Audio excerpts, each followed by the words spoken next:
Welcome, ladies and gentlemen, to the Snake Pit Podcast, your one and only stop for all things entertainment, all things homegrown. Coming to you out of Toledo, Ohio, I'm your host, Jake Pilewski. You can follow us at jakepilewski.com. That's Pilewski.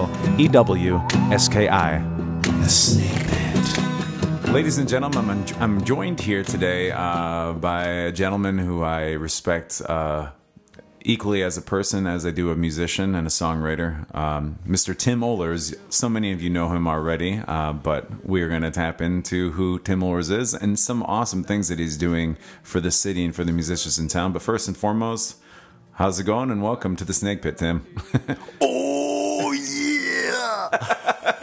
Steve Kennedy's going to be pissed that he didn't be the first one to do that on the Snake Pit. That dude does it all the time to me. I only did that because I know Jake with wrestling. We both have a wrestling connection. So Randy Macho Man Savage just showed up there briefly. Okay.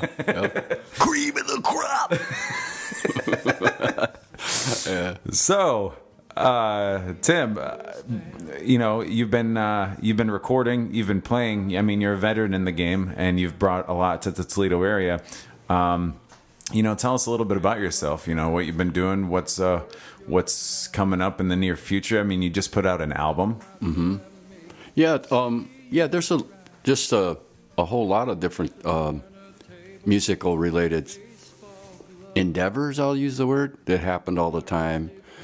And I've been recording since 1997, technically 1996. Wrote my first song in 1977. So actually this month is the anniversary of me playing music for 43 years now. Wow. In Toledo. You know, all over Toledo, just Toledo guy. You know, Tim Oehlers, T.O., Toledo, Ohio, T.O., because there's a connection there. I don't deny it, you know. So, well, it's wonderful. Well, I appreciate you being here, and thanks for having me. We've come into contact over the past year and been able to. I mean, you even got on the stage with myself and my band, The New Fashion, so that was a treat. I think that was one of our first times we actually got to really connect, and then the conversation came later because as musicians, the first conversations typically is musically. Yeah, you know? What's great is I walked up and. Excuse me, I walked up and it's like we knew each other already, all of you guys. Through music, we knew each other. That's one of the great things about being an artist, is we find out and we know, and we sort of got an energy when we're around each other that's very similar. We have the same goals, and we have the same purpose, you know, so to connect with people. Playing music is all about connecting with people, you know, so... It's definitely its own language, and so there's no translation needed, you know, when you come across another musician like that. I know. Yeah. It's a nice alternate way of talking to somebody, in a way, if you think about it, you know? Well, I'm going to give you the treatment that I give everybody that comes on here, and I know, I don't know if you forgot that it's coming, but it's definitely coming. It's the first five. Okay. The first five. So, what was your first full album? You know, what was the first album you either got by, you know, personal request or with your own money? Can a 8-track tape be considered an album? I mean, right. It's an that's how there's I should say first LP then. Yeah, first LP. Yeah. Oh, the first LP that I actually got was the one I remember the most was Quadrophenia by The Who. My brother and I went, and it was around Christmas time at the time, and we went to this place and tied those fake red berries around plants for this.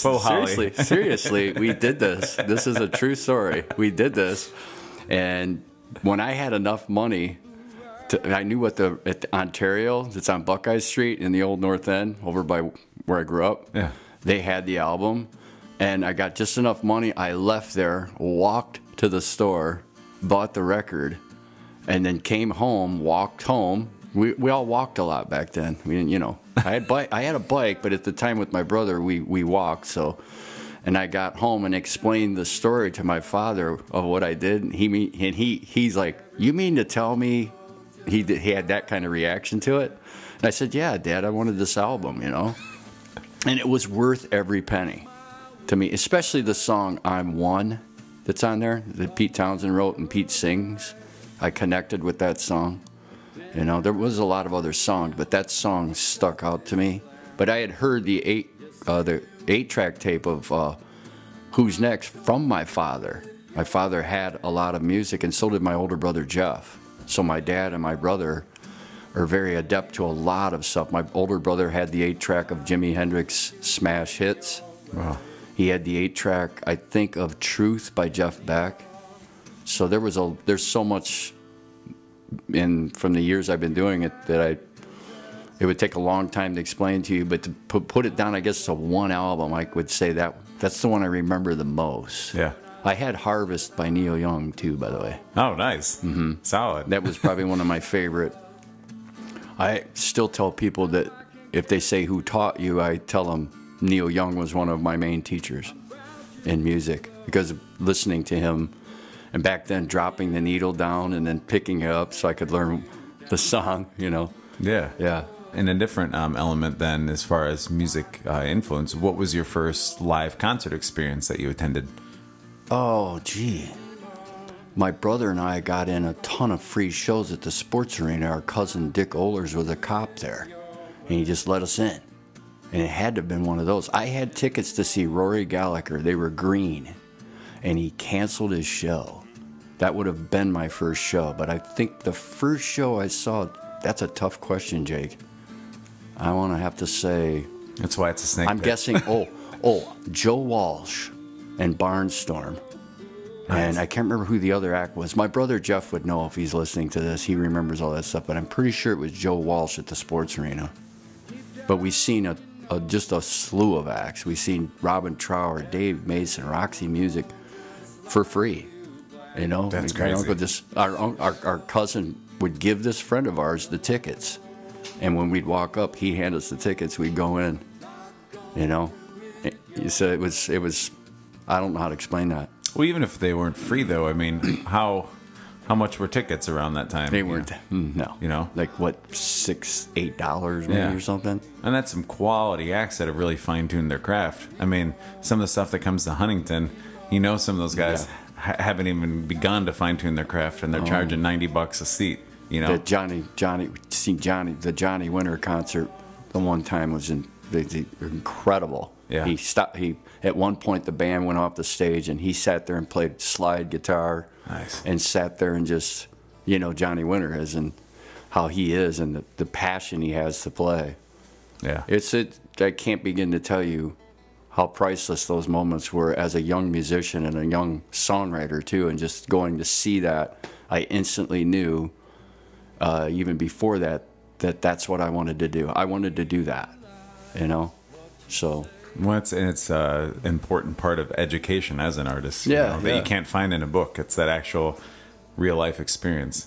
Yeah, but then we at the beginning we talked about wrestling, but when I grew up, when I was a kid, there was also, here we go, there was also this element. My dad's mom, my grandmother, my grandma Oehlers loved big time wrestling. Yeah. So I grew up watching Dick the Bruiser and Bobo Brazil. Yeah. I especially like Pampero Firpo. El Garfield. Remember the claw? The claw. But that was just it. And then the cartoons. Yeah. You have to Mel Blanc. So if you combine that with music and all that different stuff, that would be the basis for my art. Well, yeah, it's spectacle and entertainment combined with, you know, grounded poetry and grounded, you know, chops. And I think that's a great balance, you know. Yeah. People love to be entertained more than anything, but it's great when you can have a lot of meat behind that entertainment versus just an entertainment value. Well, then, going along, you're a singer-songwriter. You've been writing, you know, you said you started recording in the 90s. So do you have a dream duet or dream collaboration as far as songwriting, and even as far as, you know, recording a tune with somebody, and even collaborating in the sense of, you know, sitting down and writing, sitting down and playing, or even just being on the same stage as, you know, another act? And this can be a living or dead or future or past, any way you want to take it. There's actually two that I can think of right away, and they're both female musicians.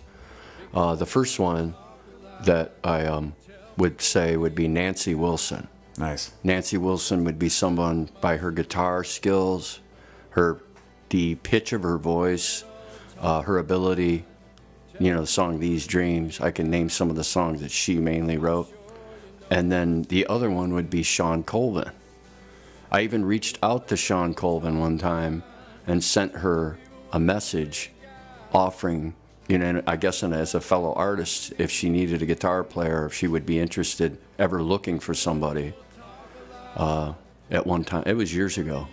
Oh, and she's still making music though too. Like she just came out with an album not too long ago. But then what was funny is I realized, I didn't know at the time, that her husband, at the time, I don't know if she's still married to John Leventhal, but he was involved with a lot of her music and that too. So she already had that after the fact. She already had that situation covered. After a guy playing guitar and helping her write songs, Well, props to you for reaching out though. Yeah, I can tell by her voice, some of the stuff. I also years ago went through a period where I really liked Stevie Nicks a lot. Yeah. Yeah, so just some of the stuff she did. I could tell it works, obviously with Lindsey Buckingham, it works well with a man who can play the guitar, can write, and can sing, well enough to collaborate well with her. And that's the strange thing with, her and Lindsey, is that you almost had a higher pitched male. Yeah. With a lower pitched female. Isn't that something? It was a kind of fun contrast there. And I think I might even enjoy more, though, the contrast that your voice would have with Stevie Nicks, because she's that lower register, smoky female voice. And then you can go low register and you can go higher, too. And you can have this nice balance blended in and out of the harmonies. And that'd be... Yeah.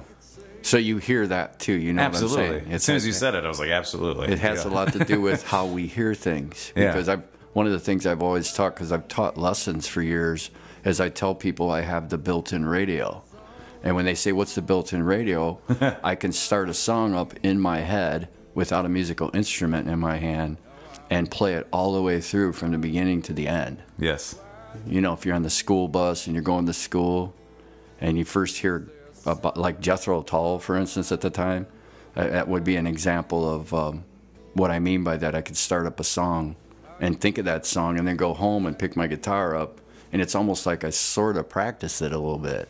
Oh yeah, yeah. Because you're paying attention. You're hearing it in your head, beginning to end. And you're making mental notes. Yeah. Of okay, where's the song going? What's the groundwork? What are the chords here? Even if you can't tell what key it's in, you at least know the steps that it's taking. Where each chord falls into that key, and so you just make all these mental notes. Yeah. And then with Ian Anderson and James Taylor, they taught me about the capo. Yeah. Yeah, because I'd hear the guitar and I go, that guitar sound, what's up? What's different about that higher register? How'd that sound higher? And I found out it's the capo, that they would use the capo on the guitar, and that's sort of how I found out that. I just by trial and error. Right. Yeah. Well, and I'm glad you brought up capo, because that's always been a thing for a lot of guitar players I've known over the years, where a lot of them have always thought of it as a cop-out to not learn another key. And that's not always true, because no, it's not. The people that use a capo, that really use it for a specific reason aside from not learning another key, it's creating a completely different... It's taking, if you have a piano, rather than learning, the song in these two octaves, it's a way of changing the phrasing and changing, the octave, and completely being able to change the entire feel of a song on the guitar, because otherwise, you're playing in a low D or a low E, it's going to sound, muddy or rustic. But if you want to brighten it up a little bit, you can capo it and still play. Yeah. The guitar is king, by the way, Jake. Yeah. And it has a lot to do with the fact you can retune it, you can capo it, you can bend the strings, the notes, you can electrify it. I've told in other interviews, people have asked me about the guitar. It's the king of the instruments. It has to do with the versatility and the different things you can do to the instrument. Yeah. You can retune it. There's so many people that play. There's artists that play completely in one different tuning. I actually play a whole step lower than standard pitch. In other words, if the guitar is E, A, D, G, B, E, my tuning's one lower, D, G, C, F, A, and D. I call it D standard. It adapts to my singing voice better. It took me years to learn that too. Artists will do that over the years, you know, to save their voice. You know, playing like Journey would do that, and Queen would do that, because those guys are hitting the top of the register in every song anyway. Yeah. So it's a good way to save the vocals. But then, if you play a whole set that way versus having 14 different guitars up there ready for you to, you know, be handed to you, it's, Like Neil Young. right? It creates a whole different sound too, because those notes carry through with the overtones and the undertones in a completely different way. Oh yeah. Especially, as you said, because even if you electrify a guitar, it's still an acoustic instrument. It's not an actual synthesizer. I still think matter of it. what. I think anytime I play an electric guitar, for the most part, unless it's like years ago when I was doing ZZ Top songs and stuff, which I did, I think of it as an acoustic guitar in a sense that way too. Yes, I do. You know? Yeah, and that's why a lot of, you know, guitar players will, to better their craft over the long haul, will learn on an acoustic first and foremost. Yeah. That way you really get to know it, and it's, you know, most organic. Yeah, yeah. It helps you to hear how bad you play right away, is what it does. Honest. It's very honest. Yeah, thank you. That's a good word. It's very honest. And that's what you need when you're learning, no matter what. You need honesty. Before all the pedals and before all that stuff, and all the guys out there and people that have taken lessons with me that are listening to this know what I'm talking about. If you can play a song on an acoustic guitar and it sounds good, and then even try to sing well over it, then you add everything to that. That's your basis. That's where you start from. Yeah. Yep. So then, getting a little more dirt on under your nails here. What do you have a most embarrassing / humbling experience on stage or off stage as an artist? And I say / because it's essentially a two-part question that I turned into one. Okay. An embarrassing experience and then a humbling experience on stage or off stage. I'll get the humbling experience first. I was down playing in a packed room at Theo's Taverna on Summit Street, and I had a band down there. And it turns out my cousin John Johnson is a very skilled musician. He's a little bit older than me, but he's, you know, we look alike, sort of. We make the same guitar faces, which is funny.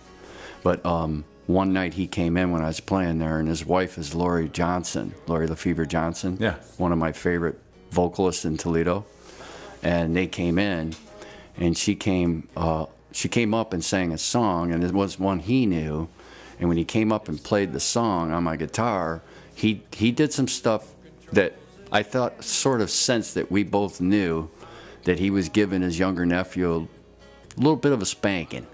Like, in a way, you know, like, you know, he'd seen how everybody was going over the 3-chord blues song, but they did a song that had more sophisticated chord progression.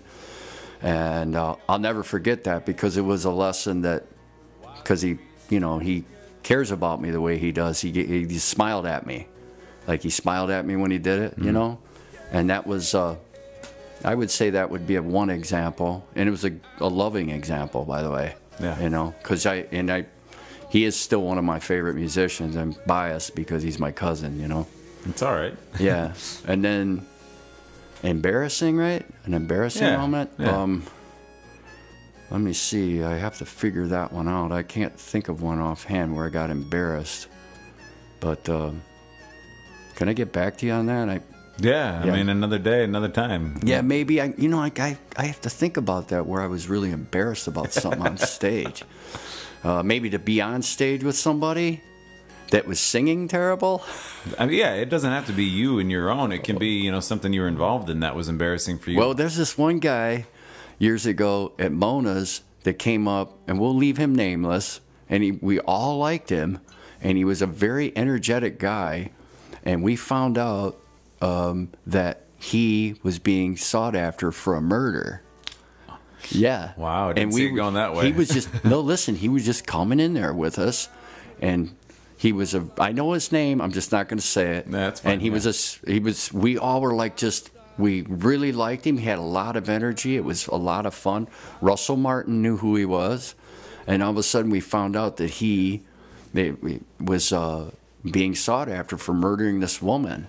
And I don't remember, it happened years ago. I don't remember if he got convicted of it, but when we all found out, it was, I don't know if you'd say it was embarrassing, but we were all like, well, how do we deal with this guy now? I mean, that is embarrassing. Yeah. It's Yeah, among many other. I probably have to rack my brain to figure it out, but having a musician that we all got close with, and then finding out suddenly that he was being sought after for murder, that was pretty crazy, you know? Yeah, I mean, regardless, it's a good story. That's yeah. But how long ago was that, you said? Oh, geez, it was in the late 80s. Wow. Yeah. There was a lot that happened at Mona's. A lot. Wow. I hosted, I think I'm the grandfather of the jam sessions because I start with a couple guys and myself started them back in, was it the very early 90s? Maybe even the late 80s? I can't remember. It's been so long. But, yeah, Mona's Riverview Lounge on Summit Street. Gotcha. Buzz Anderson, Andrew Ellis, Aaron Rudder, I can just keep naming them all. Yeah. Mark Provoznik.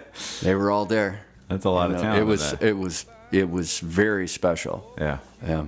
Well, then, what pushes your? This is the final question of the first 5. What pushes your buttons as a performer and an artist? When you say push your buttons, are you saying what inspires you? What inspires you, or what ticks you off? You can take it either way or both ways. What inspires me is to see all the talent that's around town right now amongst the younger musicians that are writing their own music. Because when I did it back in the late 70s, there wasn't near as many artists trying to make their own music.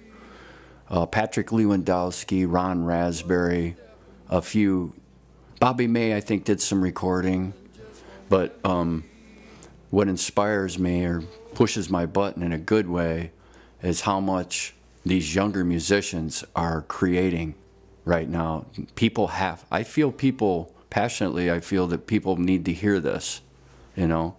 And so I guess that's, you know, I would say push my buttons positively. Yeah. Yeah. Is there anything that pushes your buttons negatively? Because, I mean, you typically are a positive, optimistic guy. There is, but I don't really like to talk about them. Mm-hmm. But if someone talks a lot about music when you meet them and then you hear them and they can't even tell they're singing out of pitch, for instance, or something, and they just start talking, because I've encountered that many times where they'll have the conversation, but they're not in the club, you know? Yeah. You know what I mean by that? Oh, yeah. I had the conversation like they are, you know, I'm playing here, I'm doing this, I'm doing that, and then you go hear them and you go, I'd stand there and I start scratching my head a little bit like, well, I think this person needs to practice. Yeah, it might work in Hollywood trying to get into a movie, you know. But exactly. Hey. Like, we know as soon as you hear somebody, you know, especially locally. I mean, it's different if you got all the bells and whistles on Good Morning America or something. Mm-hmm. They've got, you know, some pristine band and effects backing you up. But you know, when you hear somebody in a bar or a restaurant, like, it's a very honest experience. What pushes my buttons, and I can say this as a guy who taught guitar lessons for close to 30 years. If you don't do the work before you get out in front of people, if you don't do that work and you don't dedicate yourself to that, you know, so that pushes my button, I guess, in a bad way. You know, and it's really difficult for me as an older brother to say, I think you need to go practice a little bit more, you know. Well, if you don't want to do nothing to discourage. Believe me, don't want to do anything to discourage anybody. No. But if you got that passion, put that passion into the work. Yes. And then even once you get to a point where you feel like you can play live, still continue to put that passion into the work, because we both know that there's never enough learning, there's never enough education, and as time progresses, you know, music progresses, society changes, and the more you can learn, the more you can take in, whether somebody's better than you or not as good as you. I mean, you can learn from both sides of the equation, regardless.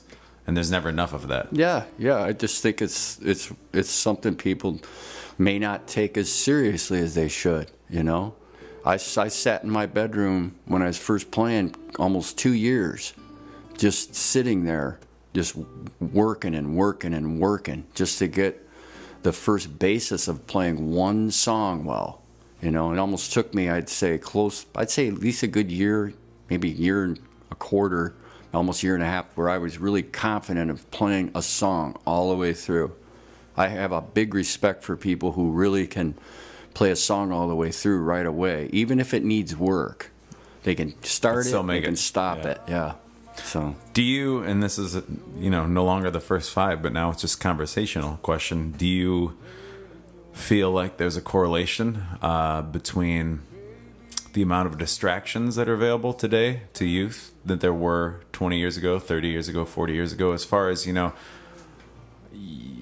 40 years ago, you pick up an instrument and you start, you know, hacking away at it, you know, as long as you got your chores done. Yeah. And that's it. It's either that or the TV, and that's about it. Or going outside and you know, playing cops and robbers or whatever. Yeah. I mean, or sports. Whereas now, you have this choice to pick up an instrument, work hard at it, or you can get that instant gratification by checking how many likes you have on Facebook. You can get on Twitter, you can get on this and that. There's the internet, there's video games, there's all sorts of distractions constantly at your fingertips within you know, an arm's reach. Do you think there's any direct correlation with that to kids nowadays versus, you know, even 10 years ago, even 20 years ago? Yeah, there's obviously way many more distractions. Do you think it affects work ethic in any way as far as, you know, really learning a craft? Of course it does. It has to do with hands-on, and the best way of putting it to people when they ask me about that is I tell them my guitar was my cell phone. My guitar was my cell phone. It's a great way to put it. It really was back years ago, because, you know, if you think about it, when the guitar's making notes or music's making notes, it is starting to learn to communicate. So it is a form of communication. And learning a different language at the same time, too. Exactly. You know? And I had a lot of people in my formative years that really, really tried to discourage me a lot. And I almost thought there was a couple guys that did it on purpose as a reverse psychology, just so I would go, I'll show them. Or like I'd have that attitude. They wanted to see me get fired up about it. And I know that's the case with, I'm pretty sure it was the case with about 3 or 4 of them. Yeah. They purposely, oh, Tim, you know, you better go back and practice. Man, Tim, that kind of thing, you know. Which it was a form of encouragement. And here I am. Yeah, here I am. See, years later, still, I love to play.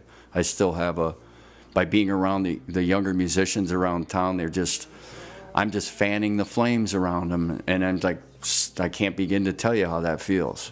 Well, that's respectable. And a big part, I think, as to why you've probably evolved and have continued to be a very relevant, if not, you probably more than ever now, such a big part of the scene in Toledo. And that's awesome, because it's not, you know, you don't have to be 18 years old and right off the Disney Channel to make an impact on music. If anything, that's a really, really dangerous, you know, kind of the thing. You know.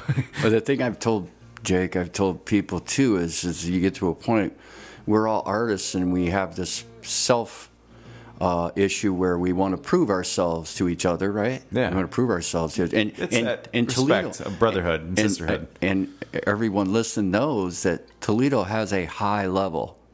And I'm after, personally as an artist, keeping the level of skill in Toledo at a high level. You know, like you've mentioned the Last Born Sons and some of the bands that plays around town. Yeah, they're fantastic. Yeah, yes. Keep that level. I just happened to be, I had played the guitar for a while before I even started writing a song, but I started out, and when I started out writing songs, I didn't actually care how good they were, in a way. I just did it. I just started doing it. And so it's just something that happened, just like a lot of other things you do, and it comes about on its own. Like, I don't know how to explain it to you. It's just, you'll be sitting there or something's happening and you have a little bit of you know, you're a songwriter, you just have this notion, and to be able to have that as part of it. And the guitar and the pianos are the instruments that seem to work the best for that. I can sit down with the guitar and I can write a song, you know? Yeah. So, yeah. Well, I mean, I think it's because, as you said earlier, guitar and piano are two of the most versatile instruments that can be percussive and melodic in one right, whereas you have a horn instrument, which is predominantly melodic. It can be percussive in an orchestra.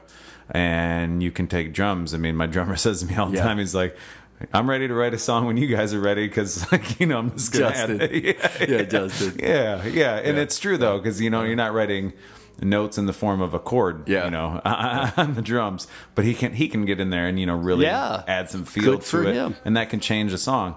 But you're right, it's guitar and piano. It comes down.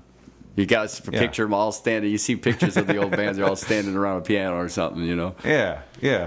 So, and you've obviously been a true advocate for it, because you, you know, you've talked to me about, hey, maybe I'll start up a podcast where I can feature some of these local, you know, original artists, because we have a lot of great artists that do the cover material. I was doing that for years and years and years, and I still do it to make a living, as you know. So do I. Yeah, so do I. But it's a great way to kind of integrate the two, because I've done my share of playing all originals where I had to sell the tickets myself and make no money, and then you can play all covers and make all this money, but not really forward your game as far as being an artist. So now integrate the two, as you've done, as I've done. Put your originals in the midst of a cover set, where you get a crowd on your on your hand. And you've been such an advocate to where you've now even started the up close concerts like that, you know. And that's, talk about that, because that's a wonderful thing for Toledo. Well, pretty much it's a friend of mine. Well, a lot of us know her in the arts community. Her name is Miriam Wagoner. She approached me. She got this space that she rented over in West Toledo, and she approached me about helping her get music. So I thought about it, and I thought to myself, well, this would be a golden opportunity to feature all original music artists. And that's basically what we've done so far. And it's free admission, correct? At her place, there is an admission, and it just has to do with she has rent. Correct, yeah. So, but it's a couple of the music stores. I just held a show last night at Music Go Round, and he hit that admission was free. He didn't have admission, so the music stores will probably be free. And what typically is the admission at the? It's only $5. And it's the Performing Arts Center. Is that what it is? It's over on, it's 2702 West Sylvania. It's called the Arts and Performance Center of West Toledo. We've already had 6 shows, and they've gone really well. In case you haven't, I guess I'm plugging it a little bit. If you don't know about it, that's what it's here for. get on Facebook. There's a performing arts page that I put together that's called Up Close Concerts. Has all the information, has anything you want to know. The upcoming shows. Jake Pilewski will be there in August. Not doing the podcast that night. I plugged that one. Yeah. So it's really nice. It's the old. It's like a mini, like an Arc in Ann Arbor. It's all the chairs are facing the stage. People turn their cell phones on silent. We dim the lights, and the artist gets to play to a totally captive audience with no talking.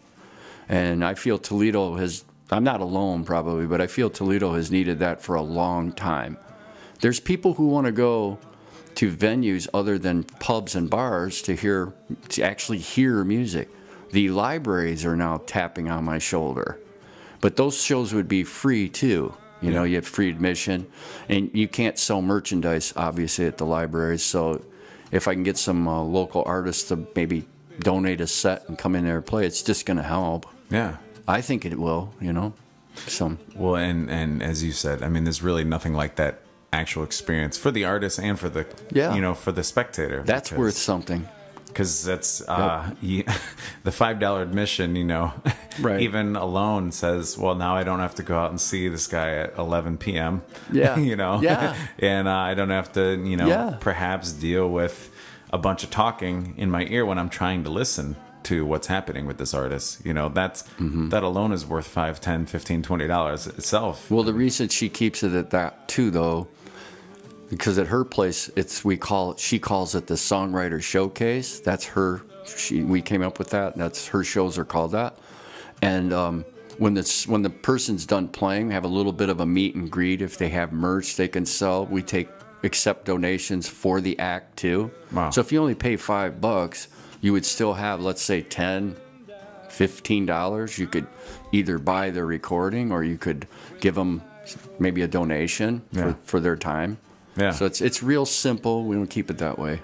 So, But I think it's brilliant, and I mean, I hope we can get something going with, you talked about starting a podcast where we can feature all these artists and talk about their craft, and clearly, that's right up my alley for what we've been doing here with the Snake Pit. So, yeah, I've collaborating with you would probably be a good thing. Yeah. And that's ultimately, that's been the whole theme of this entire thing I've been doing since the beginning, is the more collaboration, whether it's just networking, whether it's, Ryan Dunlap will get a hold of me, hey man, I need a flyer for something. And I'm like, cool man, let me whip something up. It's just, we can all work together, and we have so many like assets, that, if, somebody's not good at this, maybe this guy knows, and you can trade.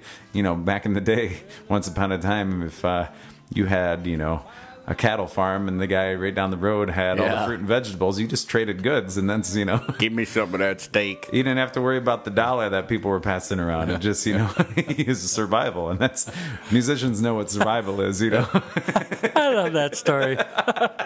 I knew he was going to get into his impersonations. But, oh boy, it's going to be quite a long show, I can tell already.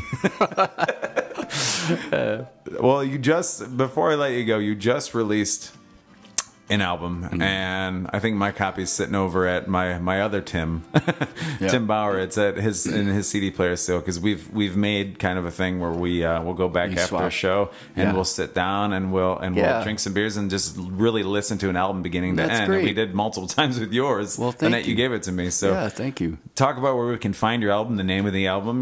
What inspiration. I just signed my first recording contract. I marked that off my bucket list. It's with a small label. A friend of mine, Eric Sills, has a studio and record label called Marmite Records out in Maumee. And I recorded last year. I released in the middle of December the first recording that came about. It's called the Stone Soup Sessions. There's going to be 2 more volumes. We've already got half of volume 2 finished, which will probably come out middle of this year. Awesome. I'm thinking maybe first part of July or something. Yeah. And then there's going to be a 3rd volume. Awesome. And you can get you can order physical copies and digital copies off Amazon and CD Baby. And I only released 300 limited physical copies, and I only have about 80 of them left. So I feel they've done well. Yeah. I guess I've sold. That's wonderful. Thank you for buying one, Jay. Absolutely. But the money that I invested, I've made back so that I can put to the next recording. So Spoken like a true artist. Yeah. We all know, right? One project pays for the next. Okay, so if you're making CDs, you think you're going to make a big profit, come talk to your older brother Tim about that. There's a reason I'll even these like big mainstream artists, have clothing lines and lipstick and all this kind of stuff. It's because most of the money in the music goes back into the music. Yes, it does. It's art. So if you continue to vote with your dollar and support the local, you might be able to buy that artist a beer, but more importantly, if you like that artist and you buy their work, you're actually affording them the opportunity to make more work for you to enjoy. And I would like to personally, everybody listening to this that has traded or bought my recording, I want to tell you, heartfelt thank you. Thank you for doing that, because at my age, this is my 7th recording, and it means a lot to me. I mean that seriously. It means a lot. Thank you so much for doing that. It's awesome, and the support in the city is brilliant. And I mean, as you said, we see this resurgence happening, not only in songwriting, just in talent alone. In Toledo, we've got all these restaurants and stuff going downtown, and it's wonderful for our business. But before I let you go, I have to pick your brain on this last one. Okay. If you have any kind of advice, you've already touched on some as we've been speaking, but if you have any advice for some of the young talent coming out of TSA, a 10-year-old that's, just picking up the guitar, or even somebody in their 20s, 30s, or even 40s that maybe thinks that, well, this is the way life's taking me, so these are the cards I was dealt with, but I still want to do this. Like, what is your inspiration or your advice to any of those people? As far as becoming a musician, is that what you're talking about? Becoming a musician or following their passion, period. Yeah, somehow learn to love it. Because teaching guitar for years and being involved with art and that, and different forms of art, I think you have to develop. There's different kinds of love in this world. but you have to develop a love for it. I loved it not long after I started doing it. Very first time I started playing the guitar, I put it down. I did not feel it. But then the next time, because of just the desire and wanting to do something with my life, I grabbed the guitar like you would not believe. I just grabbed it and thought, I'm going to learn to do this. And then the love came about from me learning to be dedicated and learning to put the necessary time.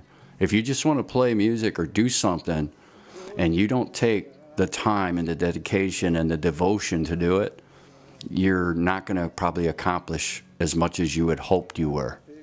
That's the best thing I can tell people. Learn to love, hopefully learn to love it. Yeah.